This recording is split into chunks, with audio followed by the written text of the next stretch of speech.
ఏంటో భయ, ఇంట్లో పని ఆఫీస్ పని చేయలేక టార్చర్ అనుభవిస్తున్నాను నిజంగా. ఒక్కోసారి అనిపిస్తూ ఉంటుంది ఎందుకు ఈ పెళ్లి చేసుకున్నా అని. సరే నా సంగతి ఓకే, కానీ నీ మ్యారేజ్ లైఫ్ ఎలా ఉంది? నాకేముంది, నేను మంచి హ్యాపీగా ఉన్నాను. దాంతో మా ఇద్దరి మధ్య మంచి అండర్స్టాండింగ్ ఉంటుంది. ఉదయాన్నే ఇద్దరం కలిసి టిఫిన్ తయారు చేస్తాం. తను కబురు చెప్తా ఉంటుంది, నేను అలా గిన్నెలు అవుతూ ఉంటాను.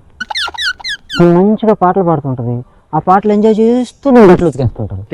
ప్రత్యేకంగా అదొండు ఇదొండు నేను చెప్పదు. పాప నేను ఏది వండితే అది తినేస్తుంది. ఏం చెప్పావురా? తనకి నీట్నెస్ చాలా ఎక్కువ, కాబట్టి ఇల్లు ఎప్పటికప్పుడు నీట్ గా ఊడ్చి తుడిచి ఉంచేస్తాను. ఏంటి బాబన్న, ఇంకోసారి అన్న? కాబట్టి ఇల్లు ఎప్పటికప్పుడు నీట్ గా ఊడ్చి తుడిచి ఉంచేస్తాను.